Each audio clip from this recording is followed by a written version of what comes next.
I'm going out, but I'm going out with a belt that's meant the most to me and my family all these years. And now you got a chance for this guy and the one behind you over here, and David. Someday there'll be a National Wrestling Alliance champion. One right now. Come on in, boys. Here's another one. 10 times. Each of these boys, There they are. and this one, are gonna be world heavyweight champions. Well, we got 5 of them. I'm dedicating my life to it. Good. Then we'll have 5 champions. Great, great. Fritz Von Erich had retired at the end of the spring of 1982, but at the start of the summer of 1982, the Von Erichs were still feuding with Gary Hart and Armand Hussein and their H&H Limited group. Fritz retired by defeating King Kong Bundy for the American heavyweight title, but Bundy was awarded it back since Fritz retired. H&H Limited was holding all of the gold. They had the American tag titles with Bundy and Bugsy McGraw, as well as the All Asia tag titles, and even Wild Bill Irwin joined the group, who had the Texas Heavyweight Championship. Kerry and Kevin Von Erich were trying to take the All Asia tag titles away from Great Kabuki and the Magic Dragon, but there would always be interference with Hart or Armand Hussein, or Kabuki and Dragon getting themselves disqualified. It was getting under the Von Erich's skin, especially under Kevin's. So there was the concept of a match with penalty boxes for each team, like hockey, if either team tried to cheat or if their managers tried to interfere. That's the old penalty box, and it's solid steel. This is David Manning, the referee. David, explain what's going to happen now. First about the wrestlers and penalties and coming in the box. Well, Bill, there's a penalty box here and there's one in the opposite corner. If a wrestler breaks a flagrant rule that we think he deserves to go in the penalty box, he'll be put in here for 2 minutes. The door is shut, it's locked. We got a key and a lock that'll go on that. They will not be released until the announcer tells us 2 minutes up. Also, if Gary Hart or Armand Hussein, either one, show up at ringside tonight, they've already been informed they'll spend their time right here in the box the rest of the evening. The entire match. That's right, the entire match. Kabuki worked for his family in Macau and taught this young man some of the rudiments of wrestling. He liked it, and he has gone out into the world on his own. Very colorful mask on the Dragon. Tried to use one of his effective leg thrusts, but Captain Von Erich ready for it. What a catapult to the groin. He used that same move when Harley Race opened up Ray's head for 8 stitches. Very devastating blow to the forehead of the Kabuki. It doesn't look like he was phased by it, but the attack is coming with now against Kerry. Here comes Kevin to get involved. Those chops and judo chops and karate style attack by Kabuki. Into the corner buckling, here comes Kevin on the exchange. Decapitating kick that sends Kevin Von Erich flat on his back, move the man to the ropes. He has the strength to do it. Trying to get a little closer. Von Erich. Looks like Coming they're going to put Kerry in a penalty box. Yeah, he wasn't on the floor. He has to be on the apron. He has to be in contact with the corner and standing on the apron. And Kevin, it's either Kevin or Kerry. I think it's a break right here when Kevin goes to the penalty box. I don't understand that call by David Manning. I guess it was Kevin to set it up. Great cameraman eyes. Don't go in there. I was still in the ring. The story already tagged out. I was still in the ring. And the discussion is about taking the hit after he was free of the tag. Nobody to work with the next 2 minutes. It's all Kerry. Kevin's in the penalty box. I tell you, if you want to leave one Von Erich in charge, and if it wasn't Fritz, I'd leave Kerry, believe me. Well, he ought to be able to handle it. Here's Kabuki. Oh, what a shot to the side of the head. Kerry, he's using this to his advantage to help him get in better shape for that all-important match August 15th. Here comes the sleeper hold. The sleep hold, and the Dragon interferes. The Dragon interferes. That's going to put the Dragon in the penalty box. Now it's a little more balanced, Bill. It is an even match now between Kerry and Kabuki. Kerry using Kabuki's own leg thrust. Big right hand. To be hit with the leg as compared to the arm is so much different because the leg is so much powerful. Very evident because of the size of the muscle. What a kick to the throat. Again, that quick kick. Kevin Von Erich falling in. Kevin is not legally tagged. Kevin not legally tagged. He has to go back out. Now Kevin comes in, legally tagged, and they're going to put him back in the penalty box for an illegal tag. Kevin Von Erich kept losing control during the match and getting sent to the penalty box, which made Kerry get a beating. Kerry's been out for 5 minutes. Here comes Kevin back again. Now Kevin, in his enthusiasm to help his brother twice, has gone to the penalty box. Take all Asian titles home and put them along with the other championships that the Von Erichs have on their trophy shelf. And there was a beautiful exchange, a lunge, and Kevin lunges into the Dragon. Drop kick, gets a shot on Kabuki, gets another shot on the Dragon. Kerry Von Erich, a man possessed right now as he comes roaring back to annihilate if he can. Kerry Von Erich, shot, hit, and Kerry rolls out. Not just the wrist, he was rolling out because he was hurt. Yeah, go back to the... I'm not doing it. Stay in the corner. Kerry outside of the ring and on the floor. You got 15 more. Use them. Use them. Use the Number count. one contender in the NWA. Get back in and tag me. Exchange, but he has not exchanged. Now, the exchange comes Dragon and Kabuki.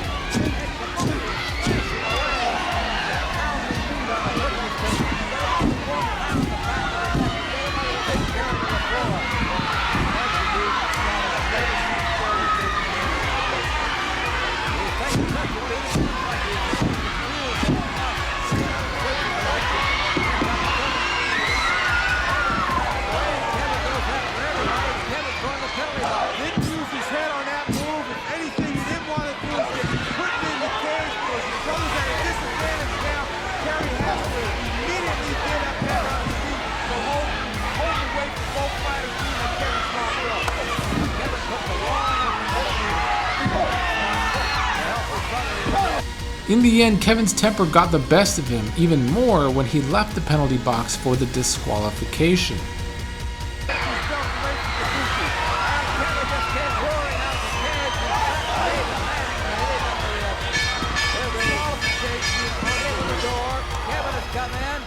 Thrown Kabuki away, thrown the Dragon away, but it's going to be a disqualification.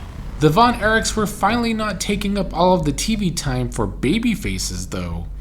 Madril had defeated Texas heavyweight champion Bill Irwin in a non-title match, and thus got a real title shot.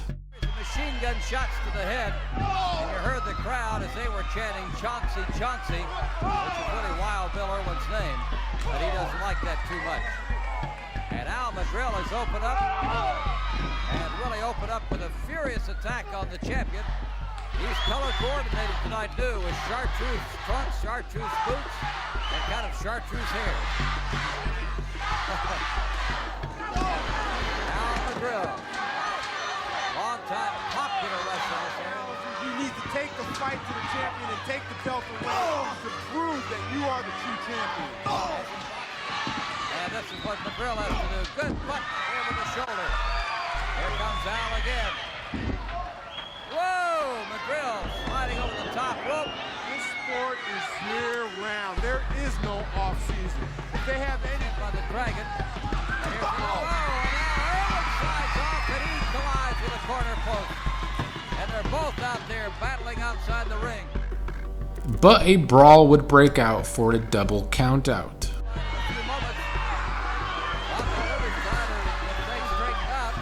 Going for that figure four. Out here on the floor. Out on the floor. And they try to get it back. He's not going to let go. They're going to have to call it. They're going to have to call it. Madril with a figure four on the floor. Another young wrestler, Brian Adidas, was good friends with the Von Erichs, and he was gaining momentum. Not successful yet. Look at the strength that Adidas shows you right quick. We were in the gym last week. Especially in a feud with Captain Frank Dusek. Adidas already one of the local champions of TV belt, but a man who said he's determined to win the Texas heavyweight champion. Boston Crab. Boston Crab right here as he turns it around. But the Crab many times can come out of the shell, and he did that. And on top, 1, 2, 6, up and over. Adidas doing a great job. 1, 2, and not 3. Dusek kick it out again at the last second. Tremendous amount of reserve by Captain Frank. In one match between Adidas and Frank Dusek, after the time limit ran out, there was an interesting thing that referee David Manning was able to decide the winner of the match. Brian Adidas is picked as the winner. It's up to the referee's decision, his determination, and he figured that Adidas carried the match. Dusek was of course upset, but David Manning fought back. Matter of time before Dusek and Manning get involved with each other. Uh-oh, right there. Now, David Manning says the bout's over. It's all over. And look at this. Yanking the shirt off. And Manning pops him. Manning gives him a drop kick. And the battle is on. David Manning has his shirt torn off. Here comes Bronco Lubitsch down. Tell you what, Captain Frank, using all concept, this man could be fined $500 from the NWA for hitting a referee. So here we go, a one fall, 15-minute time limit. Brian Adidas and Captain Frank Dusek have an advantage. Very definitely.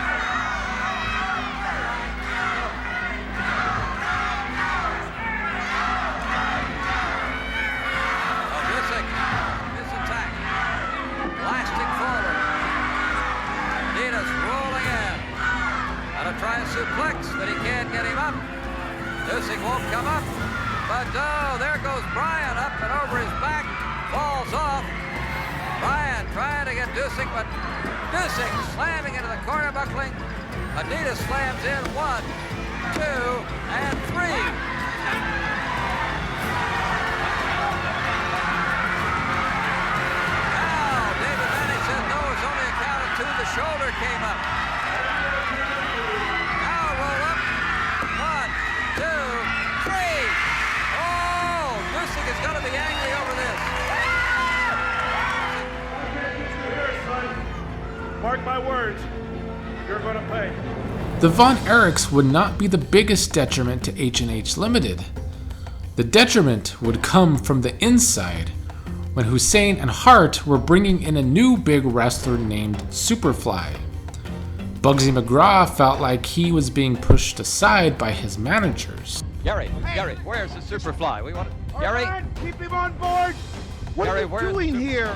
We came out here Bill. to get a close-up look at the Superfly. All Who do you these say is the world's greatest wrestler? reporters? What is this about, Bill? You Come had on. told us you had the Superfly coming to town. I You wanted did to not come here. say to you about any specific personal interview when the Superfly. Armand, keep him in there. Yes, but you Has Bugsy McGraw quit H&H? She's been talking to you, huh? has not talked to me about. Everybody knows Bugsy's stopped H&H. He told us he's quit H&H. He said that he was thinking about it. Now, is there any other questions you'd like to have, man? Could you give me the details on Bugsy, please? I tell you what I do. This is a very embarrassing situation. I'm not prepared for this. I will talk to you privately later. Spend a few You're minutes. not going to show us Superfly? No, We've come out here. Listen, the Superfly, you can see him in the ring, Bill Mercer, like everyone else. What do you want to talk to me about? You want to How do you work out here in the water? Oh, yeah, you think this is a workout? Well, it's a secret of power. You understand? The secret of agua. Power. The power of water, the power of agua. Neptune, probably the greatest warrior in Greek history. Bugsy started to rebel against H&H Limited, and the more he did, the more popular he once again became to the fans. Superfly doesn't like the taunting by Bugsy McGraw. As Bugsy has claimed his independence from H&H Associates. Bugsy McGraw does not like the treatment he was getting from H&H. Declared his independent freedom last week. Now he's on the other side of the fence and out of H&H looking in. You're not going to Bugsy McGraw, the intellectual, the cerebral wrestler. Bugsy would have the fans chanting, "We want Bugsy." No contest tonight. I'd like to see Bugsy jump in there. Maybe it'll make things a little more interesting.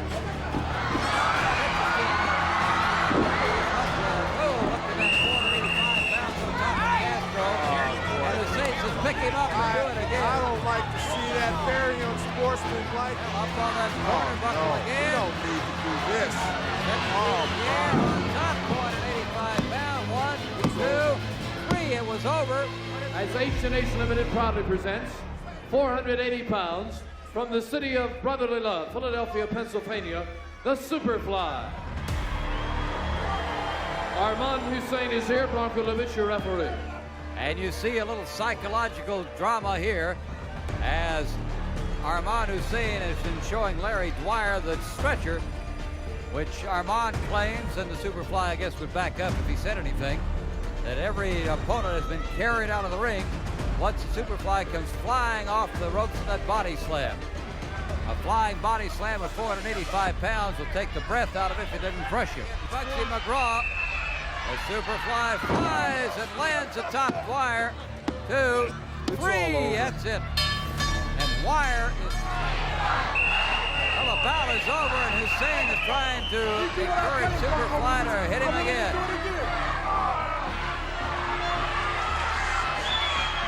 Superfly, and Bugsy grabs the Superfly from behind and pulls him down. Here comes Bugsy. Bugsy protecting Dwyer. Bugsy just trying to irritate, trying to cause a confrontation. I just can't believe that Armand Hussein, we know Armand is large, but he's not as big as the Superfly. If the Superfly really wanted a part of McGraw, I feel he'd get him. Things would really implode for H&H when Bugsy left King Kong Bundy in the middle of a match defending the American Heavyweight Tag Championships against the Von Erichs, causing Kevin and Kerry to win them. Bugsy kept rebelling in general, bringing a trash can full of weapons to the ring, and then promising surprises for H&H Limited now that he was out of it. Hey, you like surprises, don't you? Yeah. You like surprises? Yeah. I mean, you're on camera, boy. Speak up. We don't hear you. Yeah. It's like I told you people, I wouldn't lie to you. It's your Uncle Bugsy talking to you, understand? This is reality. There will be surprises later on in this program. When Brian Adidas took on the great Kabuki, Bugsy showed up in a gorilla costume scaring Kabuki to be counted out. Coming into the ring. And look at Kabuki. Kabuki doesn't want that. Hey, Kabuki is gone. And Kabuki, I think very superstitious young man from the Orient. And it's Bugsy McGraw. Bugsy McGraw has pulled another one. Oh man, you know Kabuki comes from the jungle. You see something like that jump in the ring. If anyone should be fined or anybody should be spinning, should be somebody like McGraw that would do something like that. Well, he said he was going to surprise us tonight. Oh, Bill, come on, that Rusty's got no place. Why didn't you get Kabuki to come back? You explained. He don't understand. Couldn't you tell him? Bill, I don't speak that good of a language or nothing else. How am I going to explain anything?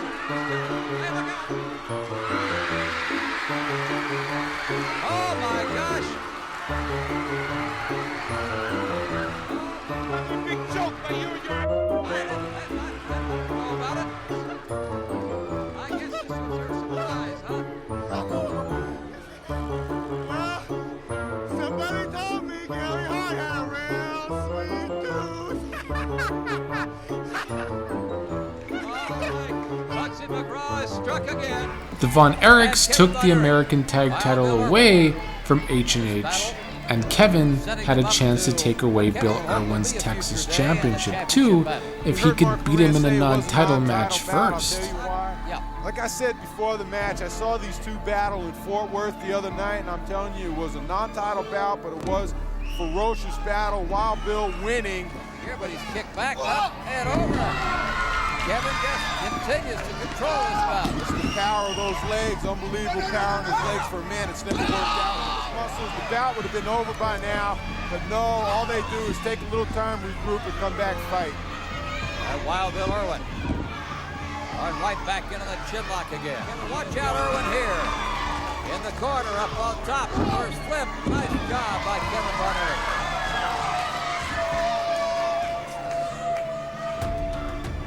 Up on top, rolling head scissors.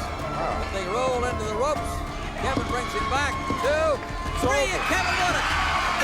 What a great move. What a move. But Kevin's ongoing feud with King Kong Bundy would be his most intense feud of the summer, and one of them would even lose their hair. And as for Kevin's brother Kerry, he was finally about to get his shot at the NWA World Champion, Ric Flair.